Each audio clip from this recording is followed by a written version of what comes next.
Tucked away in the lower level of this nondescript Sioux Falls office building is a group that's helping lead one of today's most important societal movements. Be able to see that we're doing something that no one else is doing. It's a very innovative model, something very comprehensive, and actually is a part of a solution as opposed to simply talking about it. Eric Muckey is the executive director of Lost&Found, a nonprofit that's working to train advocates and provide cleaner mental health ecosystems.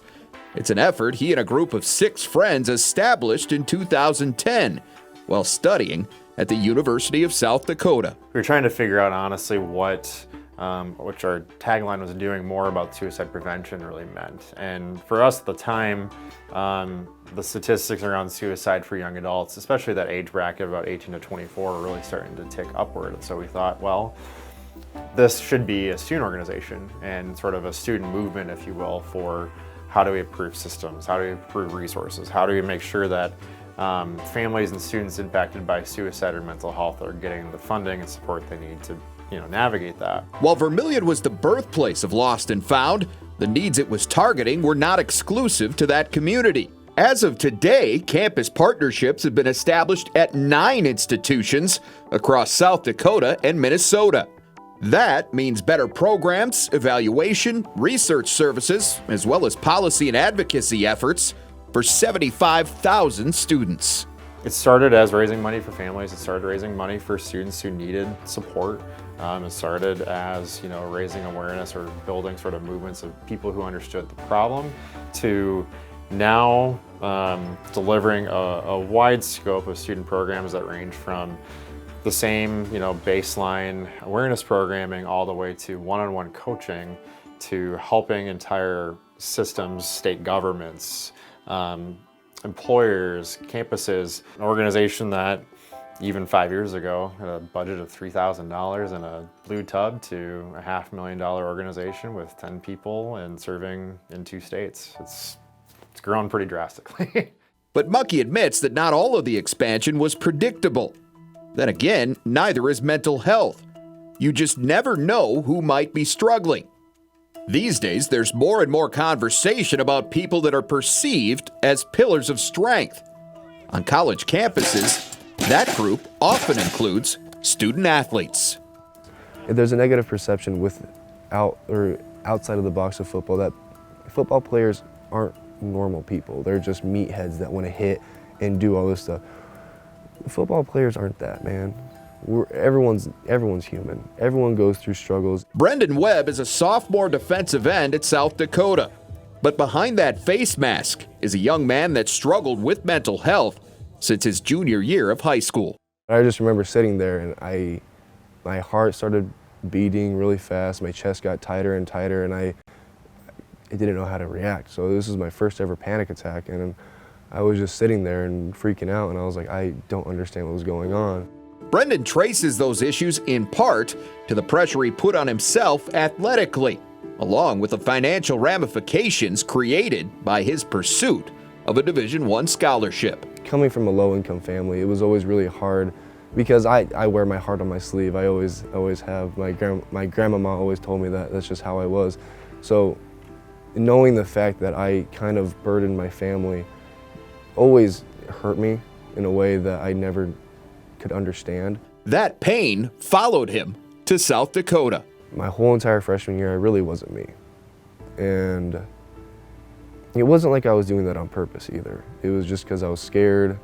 Not really scared, I was anxious. That was a feeling that I struggled with a lot, is that I could be around people that loved me, people that truly wanted to be around me, and I could still feel alone. And that's what my freshman year was all about, is that I struggled with that feeling. Over the next year, Brendan's emotional struggles were compounded by a series of personal losses. It was as lost as he'd ever felt, but it led him to one of the most important moments of his life. So what happened was that I drove to the bridge, that big old bridge that connects South Dakota and Nebraska, and I stood over the edge, and I remember driving there, and I was like, I want someone to call me. I want someone to stop me. I really want someone just to talk to me. After experiencing what he calls a wave of calmness, Brendan stepped back. I want to be alive. But I knew I had to do the work for it. And that's what I had to do. I finally had to go into getting into counseling, and I had to get into looking into therapy. The person that I found, her name was Azra, and she works with the Psychological Services Center here on campus. And I instantly just knew I was going to get my work done. Because right when we started getting work done, week by week, I started to understand myself more, and I started to get better. While acknowledging that his healing process is far from complete, Brendan says he's found the contentment he'd long been lacking. Now, the psychology major is trying to help other Coyote athletes find theirs as the events coordinator for USD's chapter of Lost and Found. I've talked to a lot of other athletes, and I've talked to them, and I've shared my story with them, and thankfully they've shared it with me. But sharing it to one person isn't enough. You have to be open with your story, and you have to be vulnerable. I know that student athletes like Brendan are kind of going to be the face and future of what this movement and what this sort of work looks like on athletic teams. Here, certainly, but I think it seems to be part of a trend growing nationally too. Lost and Found serves all young adults, but the organization is finding athletes like Brendan Webb to be some of its strongest allies in tackling the stigma surrounding mental health and promoting the push for prevention. But the idea is we all experience mental health. The idea is we also all are subject to things like suicide risk, the same way we think about cancer risk. You need to be screened for it. You need to think about it as a preventative measure. And so those athletes stepping out, I think, is a really helpful first step to normalizing the conversation. And also making it clear that athletic performance isn't indicative of how quality of a human being you are. Being able to live in those two worlds and say, I can be a really high profile athlete, but I do not need to sacrifice my mental health to do so. That's huge.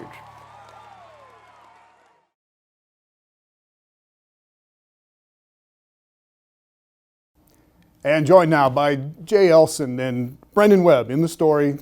Perfect guy to have involved in this. Psychology major, he plays in a high profile sport there, but what is his involvement, and what is it going to be going forward? Well, right now he's the events coordinator for the USD chapter of Lost and Found, and so he's actively trying to come up with ways to get new student athletes involved in the organization with a particular mind toward the freshmen, those that are first making that transition to college life, which of course is something that can be so challenging in and of itself.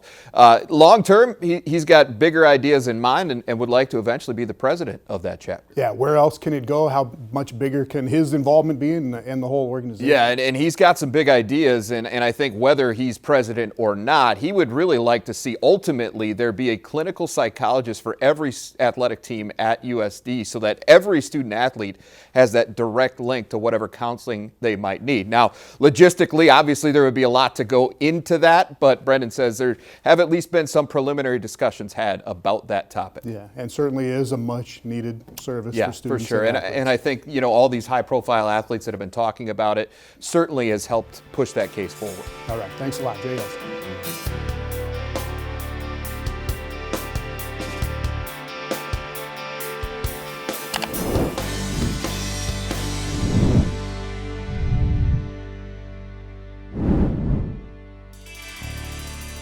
This has been Midco Sports Magazine, presented by Build Your Base with Beef Sports Nutrition and Training Program.